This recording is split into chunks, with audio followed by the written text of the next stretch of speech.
This is a 200 jury charge for the RPR simulator. It will be 5 minutes long.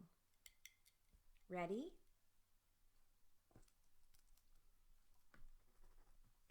Thank you for being here, ladies and gentlemen. You are here for a very important purpose. You are here to be jurors in a very serious case, and it takes a little time to do this. We are going through that right now. We have two elements here. One is the time element. It is going to be kind of a long trial. We will need to see if there are problems with you serving because of this. The other important element is the merits about the subject matter in this case. Now, we are doing the time qualifying part right now.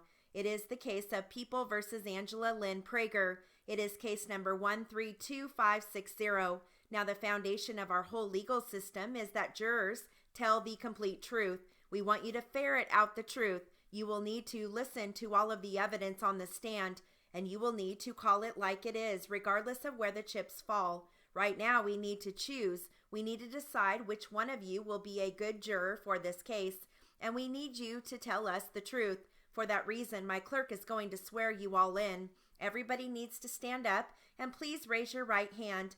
Do you and each of you understand and agree that you will accurately and truthfully answer under penalty of perjury all questions propounded to you concerning your qualifications and competency to serve as a trial juror in the matter pending before this court, and that failure to do so may subject you to criminal prosecution? Thank you. You may be seated now. Thank you. Please have a seat. We appreciate you all being here today. By your presence and giving your time, you are performing a civil or civic duty as a juror.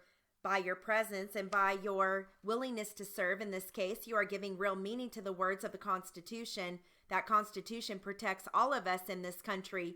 You don't always realize it, but it is really always there, and it is always working on your behalf and everyone in our nation. All three of these people, we have three people or defendants here on trial, and all three of them are being tried for murders.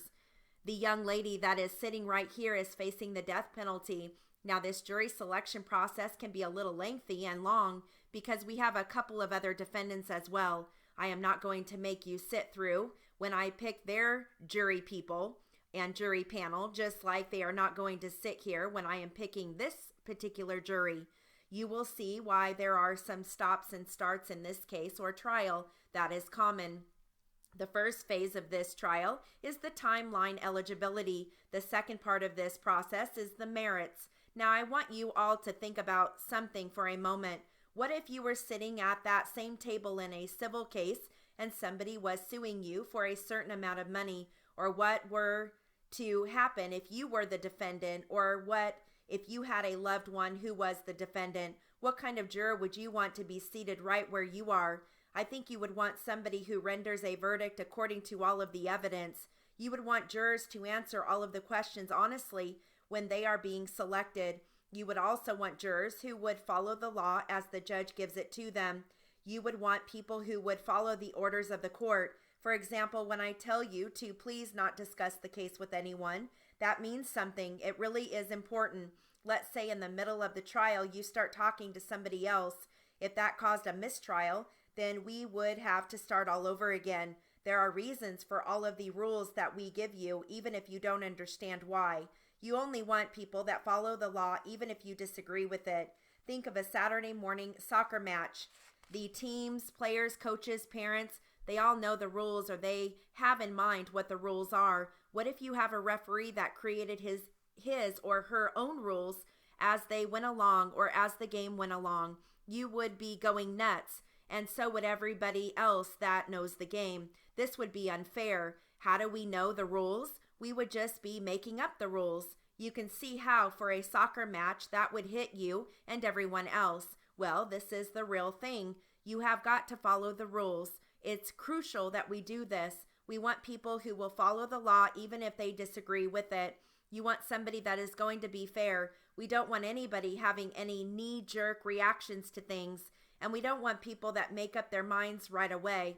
You have to hold your thoughts until the proper time, until it is time to go to the jury deliberation room and discuss the case. You have got to listen to the evidence that comes out on the stand. This is not a short case. We are estimating it lasting 7 to 11 weeks. We think we will be done by the end of June, but it could possibly go all the way to July the 9th.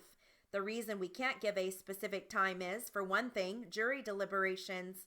The jury gets to take as short or as long as they wish or want to take, so that is an unknown. We don't know how long that will take.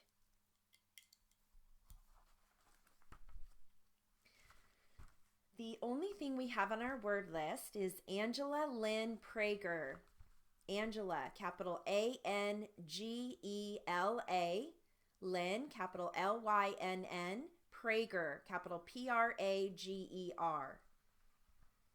And that concludes the 200 literary for the RPR simulator.